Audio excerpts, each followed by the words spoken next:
Hello, and welcome to today's event, Social Media and the First Amendment. As Congress and the states attempt to regulate social media in the interests of preventing harm to children, protecting user privacy, and promoting transparency and online accountability in content moderation, they keep running into the same roadblock, the First Amendment.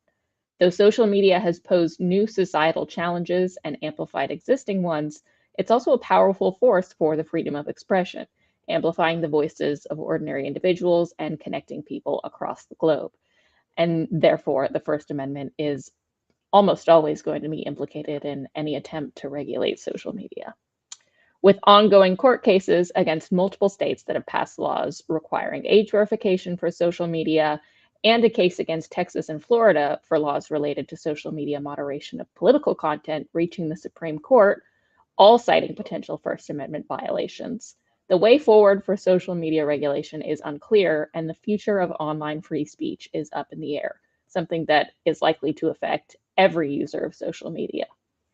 Which is why we are here today to discuss the First Amendment implications of US state and federal government attempts to regulate social media. My name is Ashley Johnson, and I'm a Senior Policy Manager for the Information Technology and Innovation Foundation.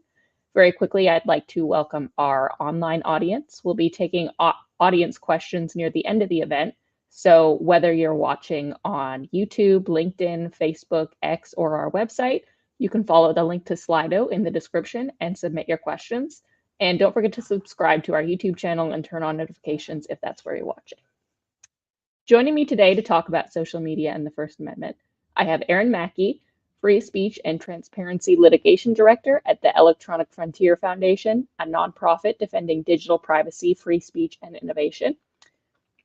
I have Kate Rowan, Director of the Free Expression Project at the Center for Democracy and Technology, a nonprofit fighting to advance civil rights and civil liberties in the digital age, and Nicole Saad-Bembridge, Associate Director of the Litigation Center at NetChoice, a trade association working to make the internet safe for free enterprise and free expression. Thank you all for joining me today. And to get us started, I want to give you all an opportunity to introduce how the issues that we're covering today related to social media and free expression impact your work and your organization's mission. I'll start with Erin. Thanks for having me, Ashley. So as you said, EFF is a nonprofit that works to advance people's civil liberties online.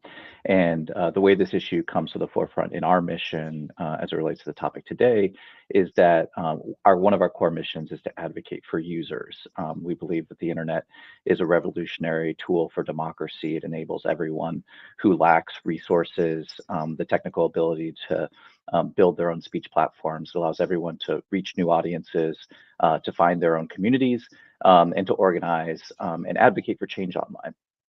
And so one of the chief problems we see with a lot of the laws that have been passed or the sort of laws that are being contemplated is that they really sort of take aim at that fundamental tool and the ability for all of us to use digital platforms online.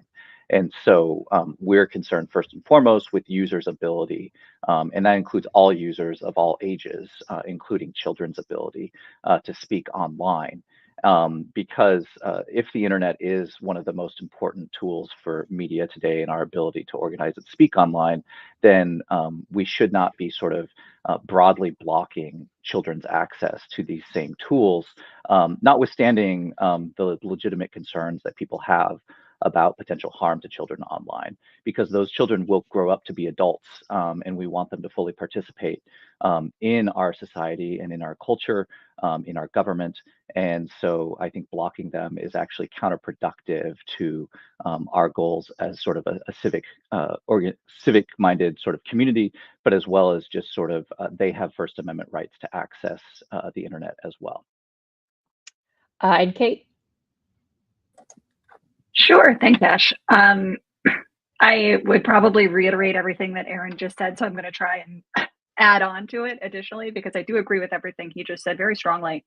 In my role as the director of the Free Expression Project here at CDT, these issues intersect with my work kind of all day, every day.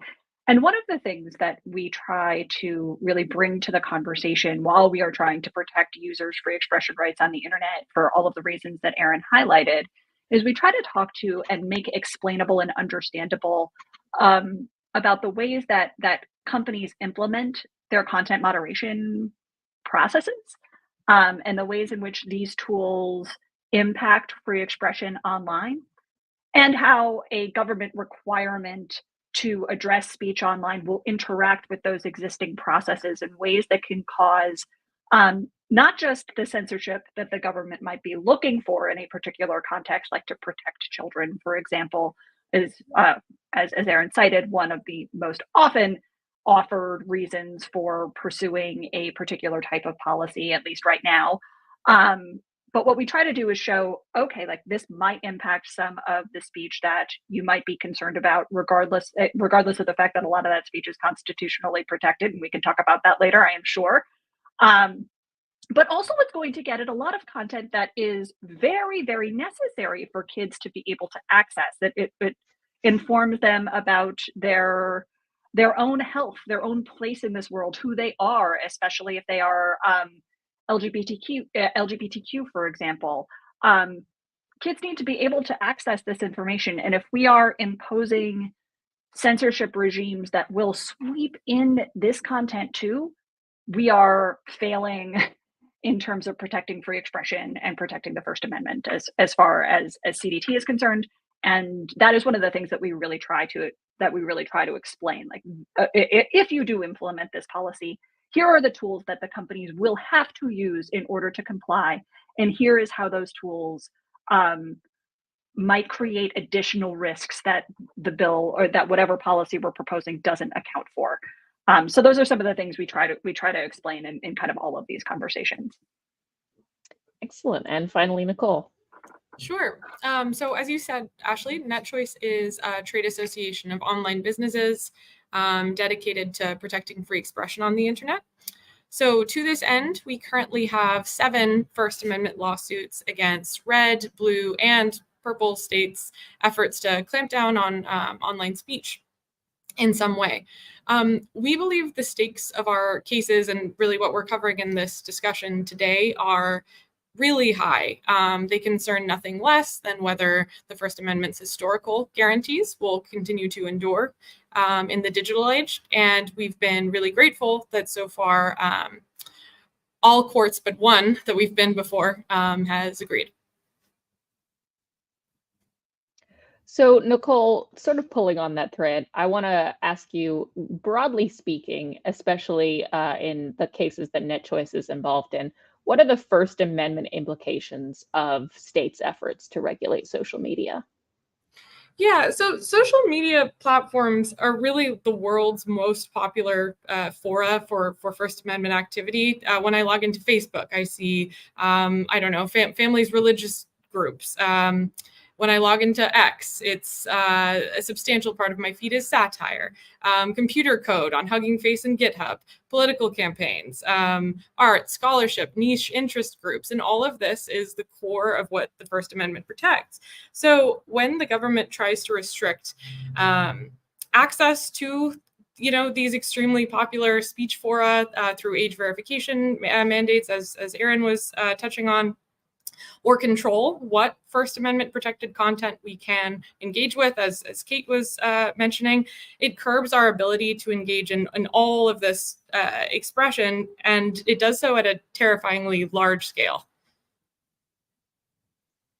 And then, Kate, one of obviously the main missions of the Center for Democracy and Technology is promoting the democratizing aspects of technology, as the name implies.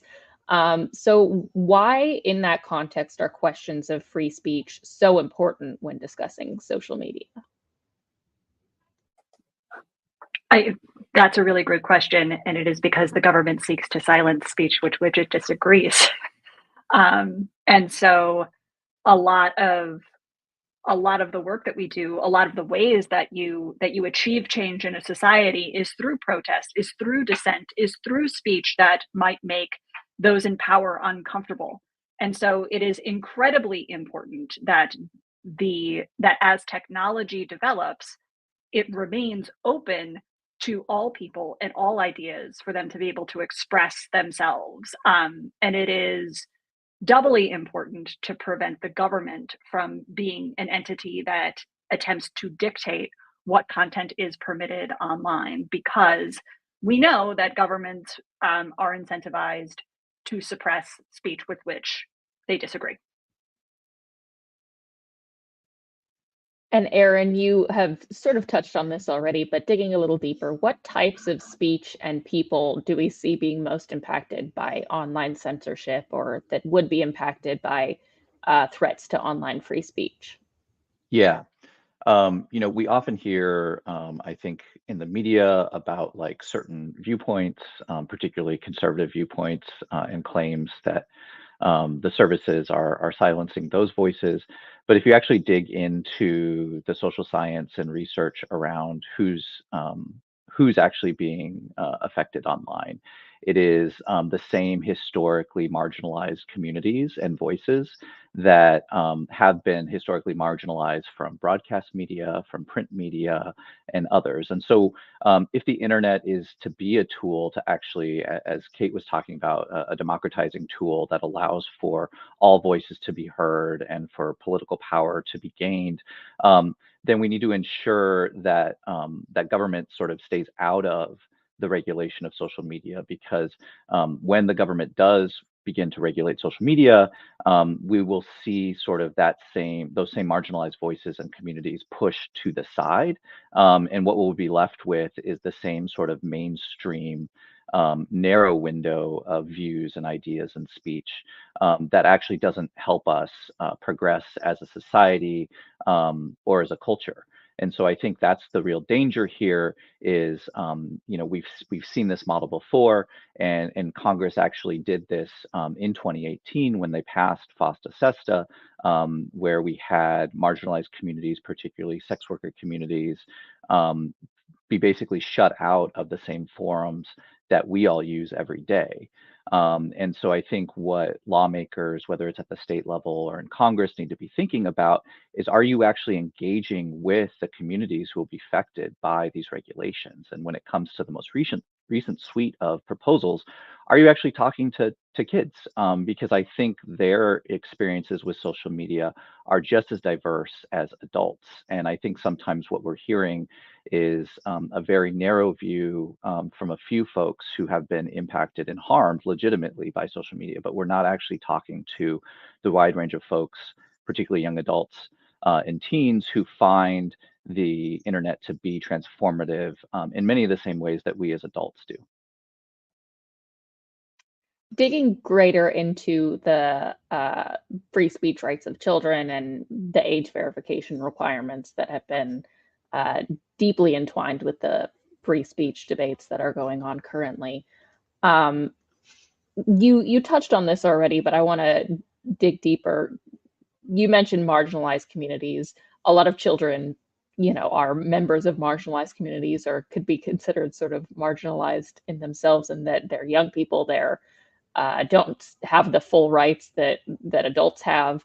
To what extent do or should, in your opinion, children have the ability to exercise their free speech rights on social media or on the internet in general?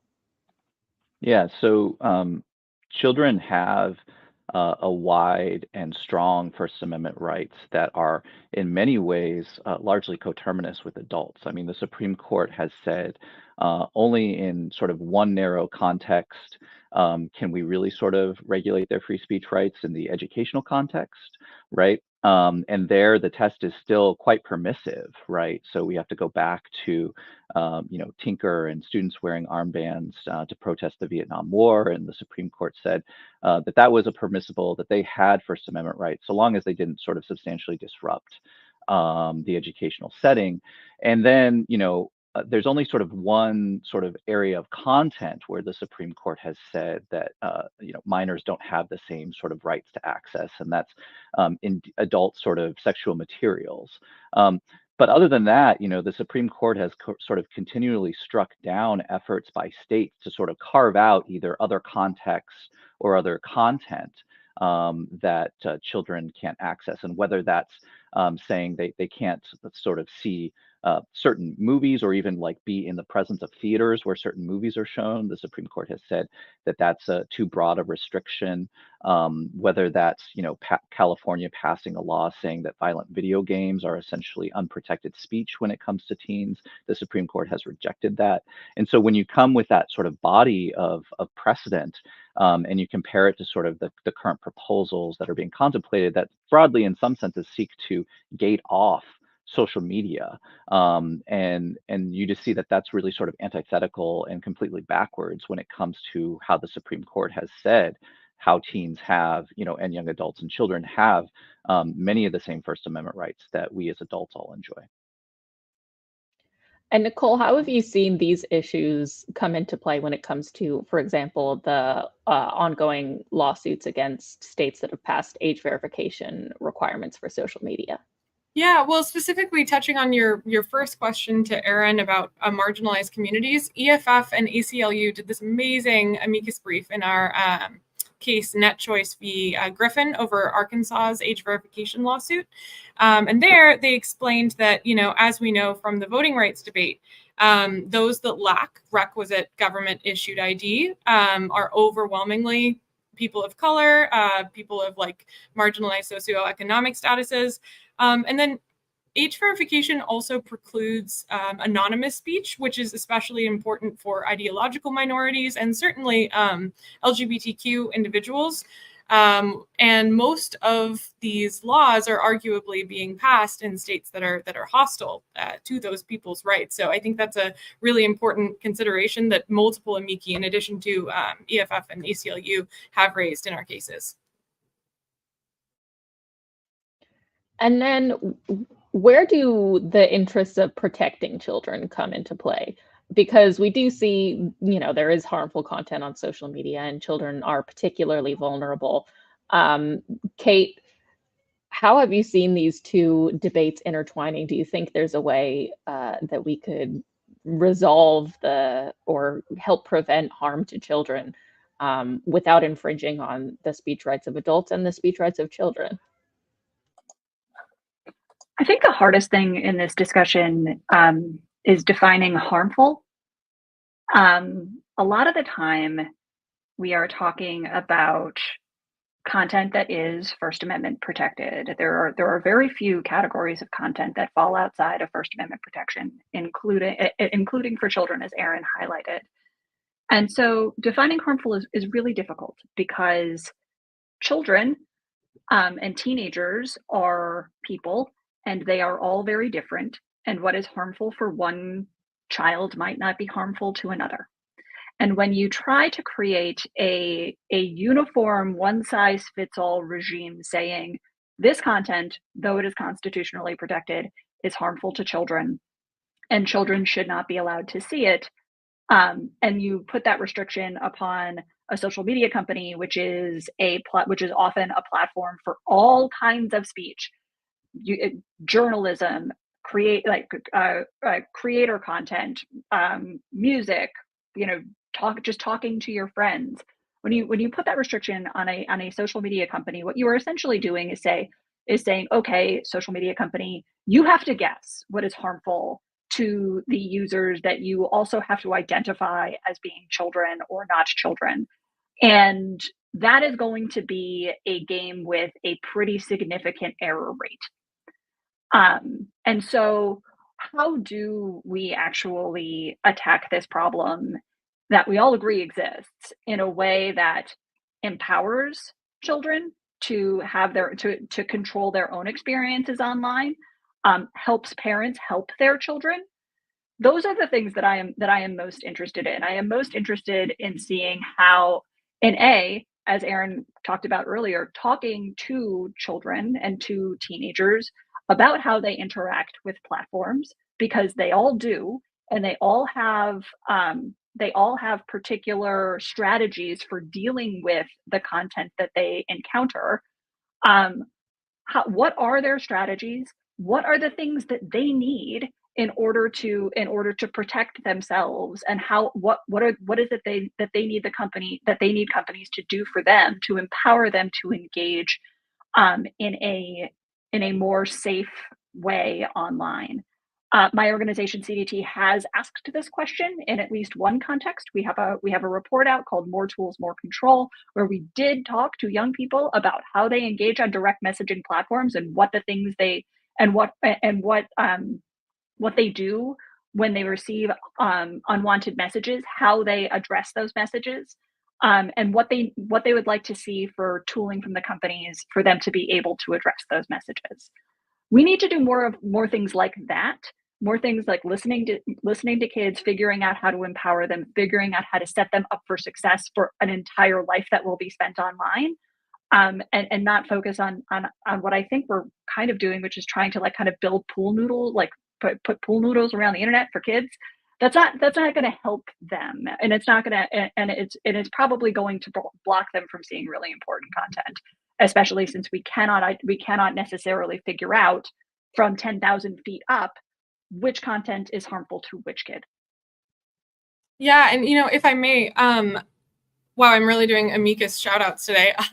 The New York Times and EP News weighed in on California's Age Appropriate Design Code Act, which NetChoice is litigating in a case called NetChoice v. Bonta, explaining exactly what Kate was saying.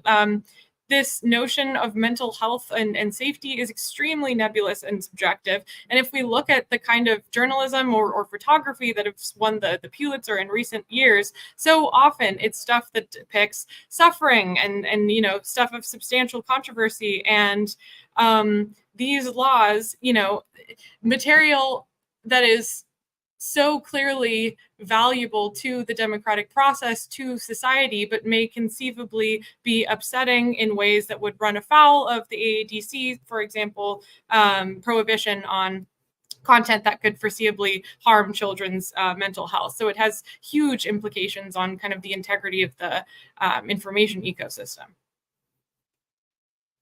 This is a question for everyone, and I want to hear everyone's opinion on this, but I'll start with Erin. Do you see a place for regulation either at the state or federal level in the interest of protecting children, potentially in ways that we haven't seen yet, but that could potentially have fewer free speech implications?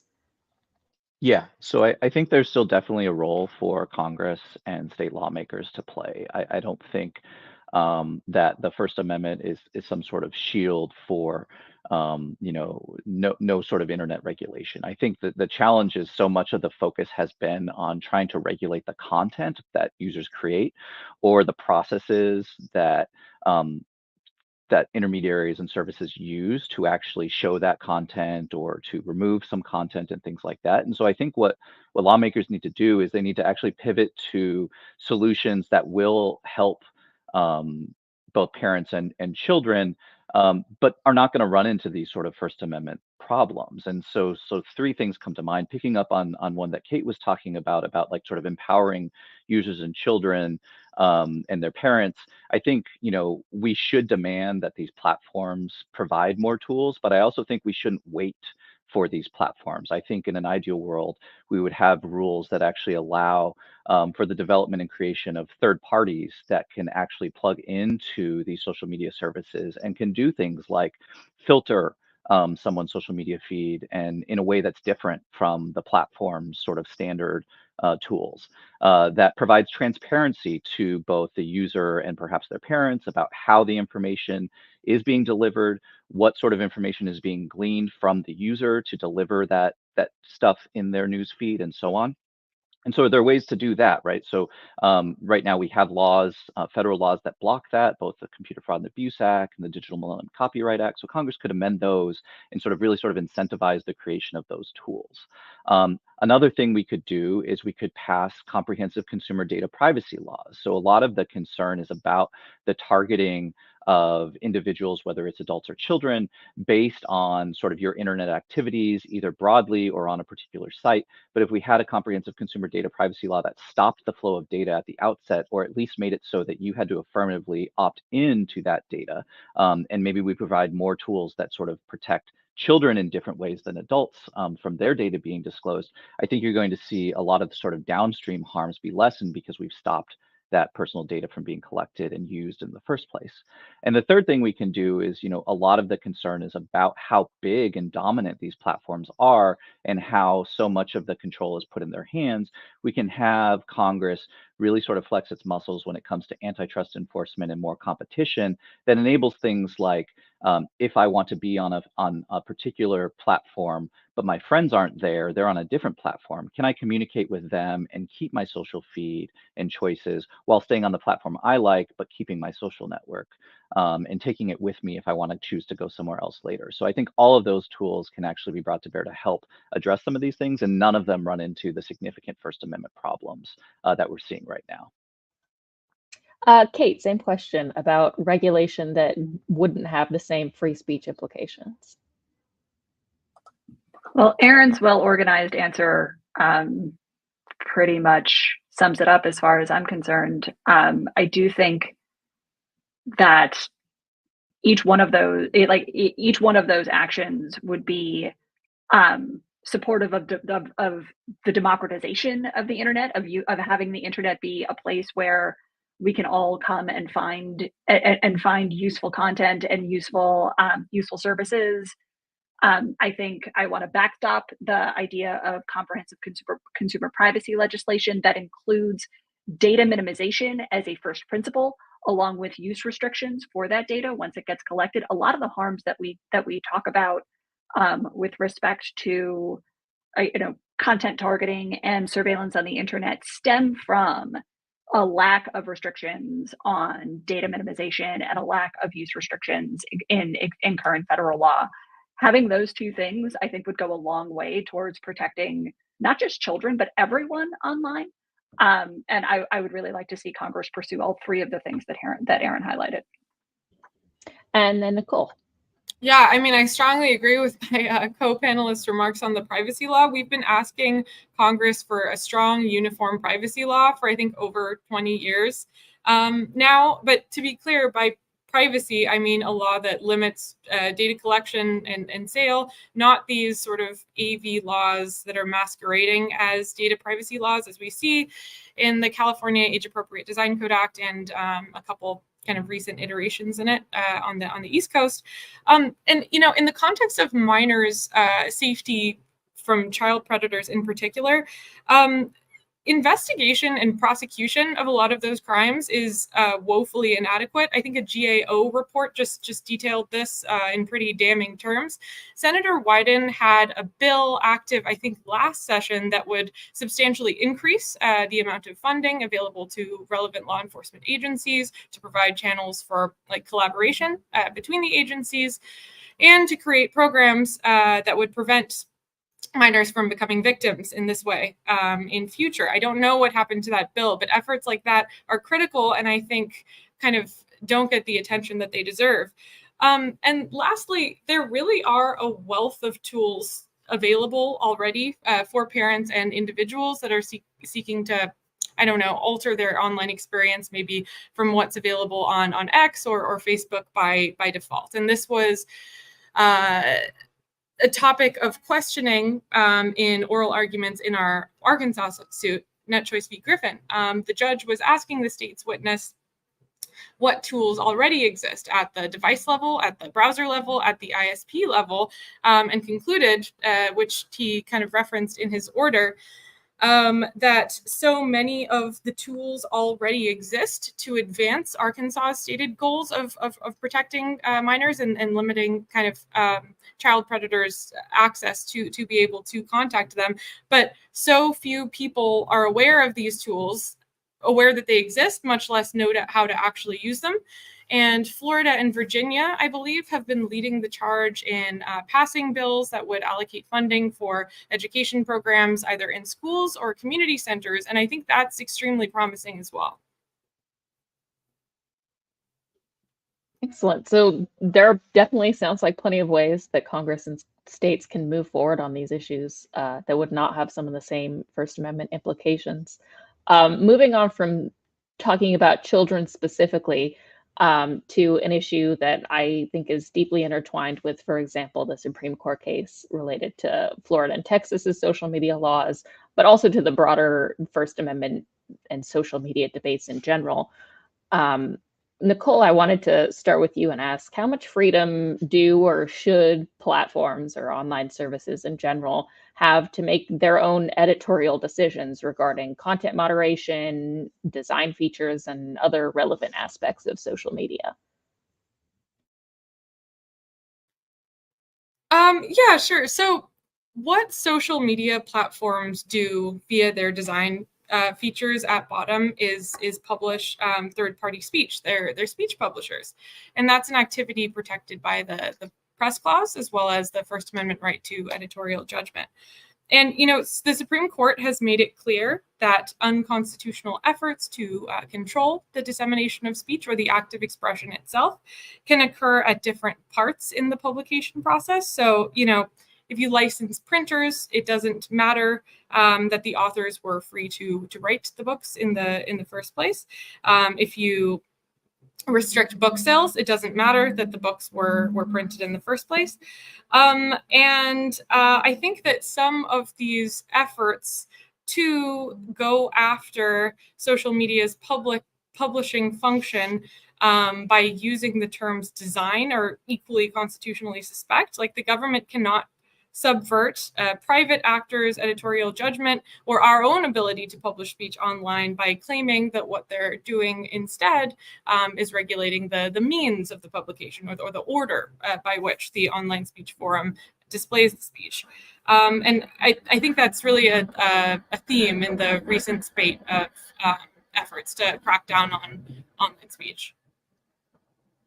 And how would you see it affecting users if, for example, laws did restrict social media platforms' power to determine those sort of editorial and publication decisions? Yeah, well, so many of these give enforcement power to attorneys general who are politically motivated government officials. So if you give the government the power to go after speech that they don't like on social media that's contrary to their own political objectives or something like that, what you'll see is them weaponizing that ability to advance their political goals. So if, I don't know, state AGs, say in California, can go after content that criticizes some aspect of gender affirming care by saying that they're regulating actually the means by which the social media platform is publishing that content, they certainly will. And the same goes for a red state, a social media platform that's publishing informational resources on gender affirming care. I think this is just a slippery slope. And I think that case law on analog media makes it clear that this is constitutionally impermissible. Kate, is there any particular place where you think the government or even platforms themselves need to strike a balance between safety and speech concerns, or is it built feature of the system that different platforms are going to approach it in different ways? I think generally it's a feature of the system that different platforms should approach things in different ways. I think that the process of content moderation is an editorial process. There might be, and I qualify this by saying there might be narrow circumstances in which intervention in certain ways could be helpful. Like, I think that the Stanford Internet Observatory has a report out on how we might be able to better address child sexual abuse material and the ways that we could improve that reporting system to better address that illegal content, which should remain illegal. We have certain laws that address non-consensual intimate imagery and the distribution of non-consensual imagery, finding ways to ensure that that type of harmful content comes down from where it is published, I think is something that is worth discussing. But mostly we're talking about editorial judgments that are good things for people to have choices about. You might go to Facebook for one type of experience, but X to another for another, or TikTok for yet another. And those are just kind of the three biggest social media platforms. There are many other places to go. And if you think of an organization like a website like Glassdoor, which I find to be terribly useful, Glassdoor is a website that essentially allows employees of companies to anonymously report what it is like to work at a particular company. that is a risky business in terms of, in terms of publication of content that could be where powerful actors might want to say that it is defamatory. We need the First Amendment. We need those protections. We need the protections of Section 230, for example, to ensure that platforms like that can exist. So mostly I think that it is a good thing that platforms are able to decide what they can and what they do and don't publish. Because if you think about what would happen if a law like Texas's social media law or Florida's social media law, which essentially prevent certain platforms from deciding what content they do not want to host. If you take that to its logical conclusion, then you wind up with a lot of platforms that are for all speech, but really no speech, because you wind up getting inundated with harmful or hateful or harassing content, and suddenly like your site becomes completely useless because you cannot police it and ensure that it is the type of space that you want it to be for your users. So I would say about 99% of the time we are talking about a situation in which it is a good thing for platforms to be able to decide what kind of space they want to offer to their users and what that space is for, and allowing them to create and enforce the rules that make that space into what they want it to be. God, Aaron, I think one of the greatest beauties of the internet is the extremely weird niche interest groups that it provides us, like a forum for. It connects people with very odd interests, and to have those communities thrive, they need to have content moderation specifically tailored to their users' interests. So like Hunting Net, if, I don't know, vegans flood the system only talking about the injustice of those interested in that niche group, it kind of damages the integrity of the community. Same with Ravelry, the knitting site for progressive women, Truth Social. I just think that custom Como is like why the internet is such an amazing force for human connection. Aaron, anything to add in terms of social media's different approaches to content moderation? Yeah, so I totally agree with Kate and Nicole about the diversity of forums and sort of how you would lose the ability to exclude and create the communities. I think the other aspect that's missing is actually the diversity of being able to approach content moderation in a different way. So there's sort of the traditional model that we're all accustomed to of sort of there's a content policy, and from the top down the platform sort of sets the rules, but then there are alternative models, right? So Reddit and Discord are sort of probably the most primary alternative examples where we have community moderation. So there are people within different parts of the larger domain of either Reddit or Discord that sort of set the rules for themselves, and the communities sort of police themselves in terms of moderation and content and the topics they'll allow, the viewpoints, the discussions they'll allow. So if we have a sort of top-down rule from lawmakers that says you must moderate in a certain way, we're also missing the ability to actually have communities determine for themselves how they moderate content and sort of what rules they'll employ when they actually have to deal with user-generated content. So we've touched on issues related to children's safety. We've touched on issues related to privacy. I want to touch on sort of what I see as a third area or potential issue where I think some of the concern surrounding social media and content moderation is coming from, which is transparency and accountability of content moderation. We've seen, for example, some proposed amendments to Section 230 that are sort of coming from this place. We've seen laws like, for example, COSA that have some provisions related to transparency or accountability, for example, in children's safety features and parental controls. Do you think this debate is similarly entwined with First Amendment issues? Are there any prickly, thorny areas to avoid here as well? I'll start with Kate. Oh, sure.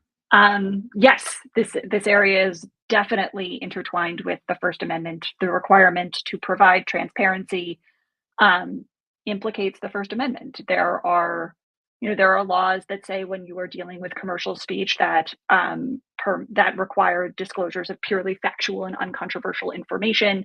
Those laws generally tend to survive review.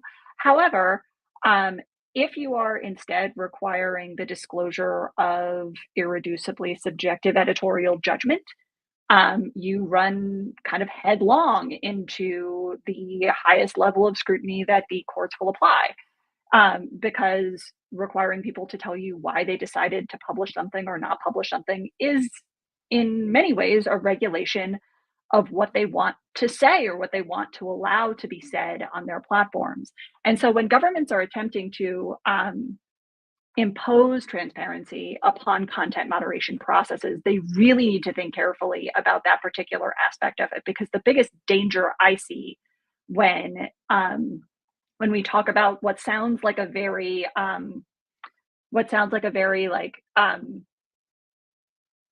I don't know, anodyne kind of requirement. Oh, we're just gonna make you tell us what your rules are and how you enforce them and why you do that. We're not gonna try to dictate what they are.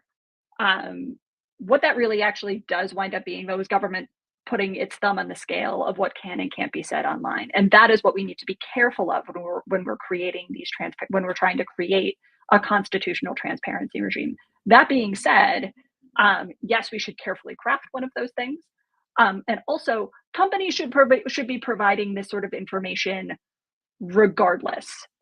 They like a best practice for all of these companies is to provide as fulsome of an explanation of what their content policies are, how they enforce their content policies, how you can appeal decisions about enforcement. EFF, CDT, and a number of other civil society organizations have come together to develop something called the Santa Clara Principles. It is a framework for providing transparency and accountability into content moderation processes. It has been signed on to by a number of companies. It has been implemented, and we encourage its continued implementation, because that is, from my point of view, the gold standard of how this type of process should be conducted. A related issue is companies should also be providing researchers access to data so that we can understand more about how these platforms work, more about how content travels across platforms and how it might have impacts on the real world. Erin, do you think there is a lack of transparency and accountability in content moderation on social media? And is that somewhere where you think the government needs to step in? Well, so I do think that every user experiences a great deal of frustration, right, in actually understanding when a piece of their content is perhaps removed or is maybe downplayed, so it's not seen, right? I think there's a general amount of frustration that's legitimate, and people are like, what happened? And then how do I navigate the process of actually appealing that decision, figuring out exactly why it happened, and trying to get that information back up if I think they made a wrong decision, right? Like that can be very, very harmful. And so I think we sort of need to acknowledge that. As Kate said, right, a number of organizations have created the Santa Clara Principles, but those are really sort of self-regulatory principles that are not supposed to be a model for legislation, right? Like we explicitly say that it's a human rights framework that we encourage platforms to adopt to deal with the frustration and harm that comes from any individual who is harmed by sort of their content being removed. But when it comes to what the government can do, it gets really tricky, as Kate said, really fast when you sort of place demands on them, not just in sort of a constitutional sense, but I also think like a top level sort of transparency law that actually doesn't recognize that different sites have different community moderation models and as well as different policies.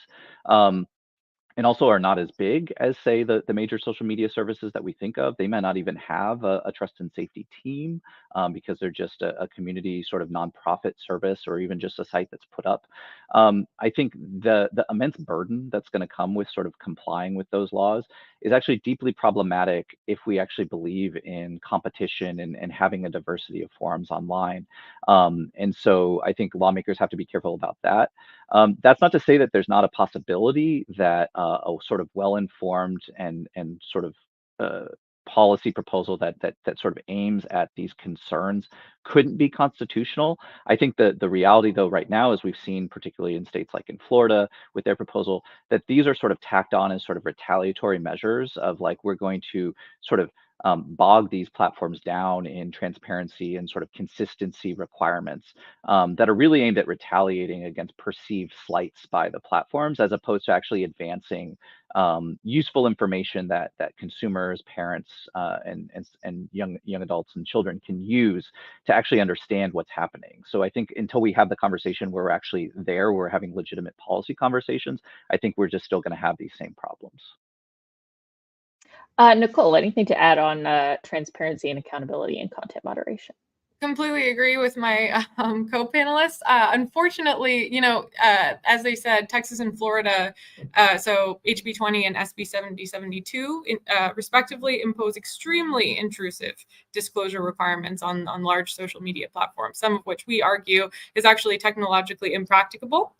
Unfortunately, the Supreme Court did not take up the question of whether the appropriate standard of scrutiny for evaluating those disclosure provisions is, as Kate said, Sauder or something much higher. We, of course, argue that those disclosure requirements should be subject to strict scrutiny, the same way that they would be were they applied to analog media, like New York Times. The First Amendment protects the act of expression, not the and its protections are not cabined to analog media. It doesn't matter where the expression is taking place. But I will say there are two cases, I believe, that may create a circuit split that tees up the Sauder question for the Supreme Court in future. One case, I think, is in the Ninth Circuit now over a law called AB 587, extremely intrusive editorial disclosures. And the other one is in the Second Circuit, I think recently heard, Fire was arguing it, called Volokh v. James. So it's possible we get some answers on the contours of permissible disclosure requirements on social media platforms in future, but it won't be with the net choice cases.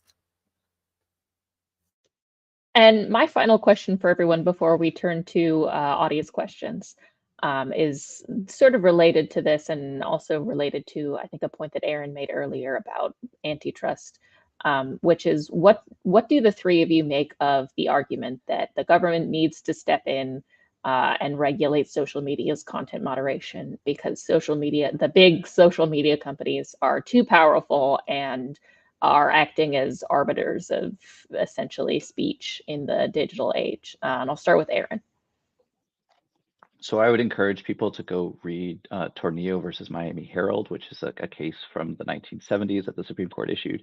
And in that case, the state of Florida tried to impose a right of reply requirements on media in the state of Florida. So if they endorsed a political official for a particular election, they were supposed to have an ability for the opponent, the person who did not receive the endorsement, to come in and basically say their piece in the same place and with the same amount of words as the proposal. And one of the arguments that Florida made there was to the Supreme Court was, Supreme Court, we're dealing with these very large media companies that have extreme massive reach. They're incredibly influential, right?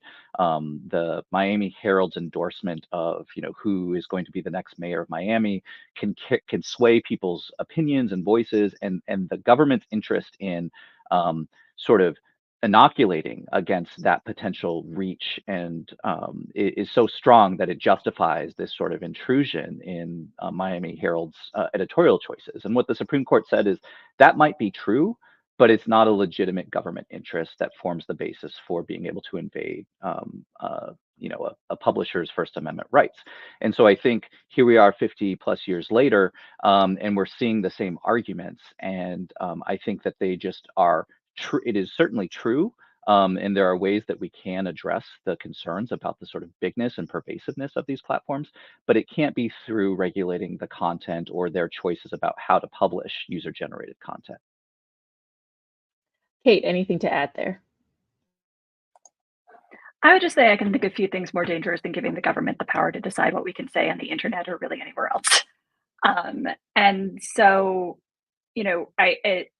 skepticism of the power of the owners of the big social media companies to decide what can and can't be said online is a valid concern, I think. But it is not nearly as concerning as the idea of the federal government or any state government supplanting its judgment for theirs. And so, as Aaron said, there might be other ways to deal with the market power that these large companies have. But putting the government in charge of what can and can't be said online would be a far more dangerous proposition. And Nicole. Gosh, nothing to add other than, if users are dissatisfied with the content moderation that we see on the most dominant speech platforms, the best way to do that is to take your expression to different platforms. We saw a meteoric rise of TikTok in roughly 3 years, which kind of discounts this idea that Twitter and network and Facebook have these sort of impermeable network effects. And I think that we'll continue to see that with as decentralized platforms start to become more popular. All right, now we have one audience question that I wanted to definitely make time for before I turn a few minutes over to each of you for your concluding thoughts, which is, what are your thoughts on regulation of misinformation and aspects of regulating political advertisements? Is this different? Is this sort of the same trend as we've been talking about, where we don't want the government to weigh in? I'll start with Aaron. Yeah, on the misinformation aspect of this question, I think what the challenge here is that there's not a misinformation or lies exception to the First Amendment. So the ability for people to spread lies and to speak online is, generally speaking, protected by the First Amendment. So the challenge here is actually how do you actually regulate and create better understanding of how people can actually identify misinformation. And so I think if there's a government interest here, it's not in actually passing laws, particularly because we have no common definition of what misinformation is, let alone what particular piece of content online might be misinformation. And so just as Kate said, thinking about how dangerous it would be, imagine if the government could label something that it just disagreed with as misinformation and remove it, right? And that could be everything from dissent to newsworthy information that the government just doesn't want you to know. So I think there's a real danger in that way. So I think one thing that governments should explore is, can we promote more ideas about sort of media literacy, social media literacy, understanding and being able to think critically about information as it's provided online. Those are all avenues where it's safer. I think when it comes to political advertisements, I think it sort of depends on what we're talking about. If we're talking about regulating the content itself, we're going to run into some significant First Amendment problems. If we're talking about like disclosure obligations, providing people with information about where the source of this advertisement came from, I think there we're in a lot safer territory where we have a deep body of law that talks about sort of what government can do in those respects. So it's not impossible there. It's not easy, but there is a path forward to dealing with that issue. Kate and Nicole, anything for either of you to add? I don't want to add anything to what we could do to restrict those sorts of, like, what the challenges of restricting that information. What I would point to are a couple of interesting things that I think are helpful when it comes to misinformation. So, for example, I used to work for the Wikimedia Foundation, which hosts Wikipedia. Wikipedia is extraordinarily good at keeping misinformation off of its projects. And it is because of the community that has come together to create the resource that has become and is Wikipedia.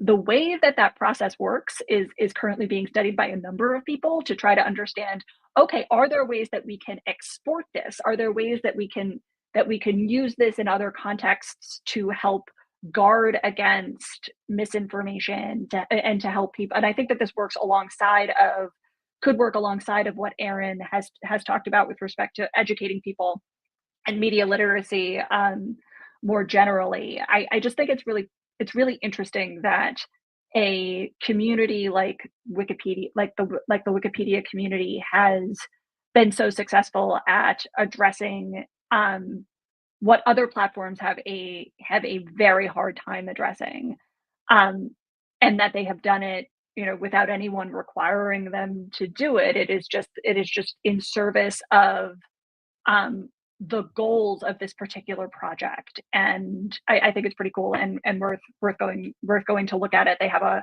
kind of like a whole campaign discussing how they are studying the ways that various pieces of the community are addressing disinformation. It's just an interesting thing for folks to be aware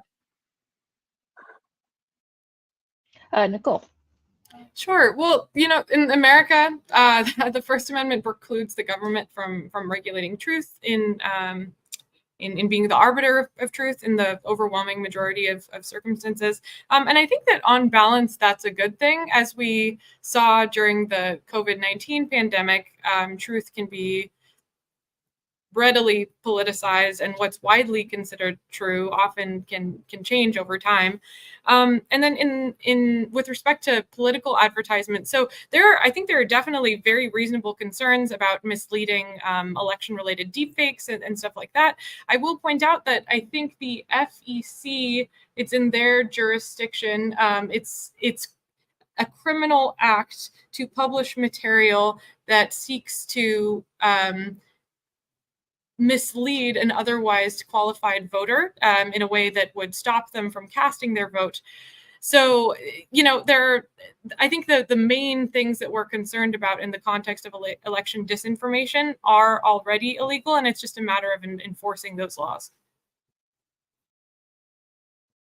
All right, and then I want to give each of you about a minute to give your final thoughts on especially where you would like to see the debate surrounding free speech, social media, and regulating social media go from here. And I'll start with Nicole this time. Sure. I think first thing is we really need to get reacquainted with the fact that what people do on social media and what social media exists to facilitate is at its core First Amendment protected activity. And the regulatory efforts at issue in the net choice cases and several other civil society orgs cases now are kind of undergirded by this idea that, but in some way the internet is just different. The Supreme Court has been very clear that what the First Amendment protects is the act of expression and the act of publishing. So it doesn't matter that, it's not presented like Ben Franklin's Pennsylvania Gazette. And if that were otherwise, our civil liberties would be subject to erosion over time as technology progresses. And I think that in practice, that's a reality that few would be comfortable with. Kate, what are your concluding thoughts? Yeah, I guess I agree with everything Nicole just said. I also, would like us to assess our use of the internet and the fact that it is a place for the exchange of ideas and for engaging in communities a bit more positively in the future. I think of things like the Me Too movement and Black Lives Matter and the protests that are spreading across the country in support of people in Gaza right now. These are things that are made possible. Even Occupy Wall Street from a long time ago, like these are things that are in part made possible by the communications revolution that has been the internet. And the government stepping in to take control of these things would be deeply concerning and contrary to case law, all of the case law that we have discussed. So a little bit more thought about like how we are actually far more connected than we ever used to be, and that this is by and large actually a positive thing for not just for users, for people generally, for our ability to talk not just with our families and our friends that we know personally, but also make friends that we might never meet in person, engage in conversations across time zones, across countries, across barriers, across borders, I have meetings that are cross-border every day now, and I could not do that if it wasn't for the internet. This very panel, for example, there are so many things that that the internet has actually contributed to and improved upon, that I think we lose sight of it in a lot of the time, and I think we lose sight of the fact that free speech is actually a really good thing, and does assist progress. And then Aaron, I'll let you take us out. Yeah, so I would say what I'm looking forward to is that we move from this conversation of how do we regulate the content online to actually how do we address the problems of people's privacy, the market dominance and power of these platforms, and whether users actually have meaningful choices and ready alternatives to design their own internet experiences. So I look forward, and EFF look forward to continue to work with members of Congress and lawmakers to actually deal with those problems, not in the context of the content online, but in the context of actually addressing the practices and harms that are a result of sort of a lack of a data privacy law, that we have so few we have just a few dominant platforms, and that we have tools, but a lot of people don't know how to easily use them, and to moderate their experiences online. So I think those are the places where we need to be having these conversations. And so hopefully in the future, we don't have this conversation. Excellent. Well, I want to thank my panelists for joining me today. I think this was a really great and productive discussion. And I also want to thank everyone who tuned in the audience, and everyone who watches the recorded video later on. It was a great panel, and hopefully we can have different conversations, like Aaron mentioned, in the very near future.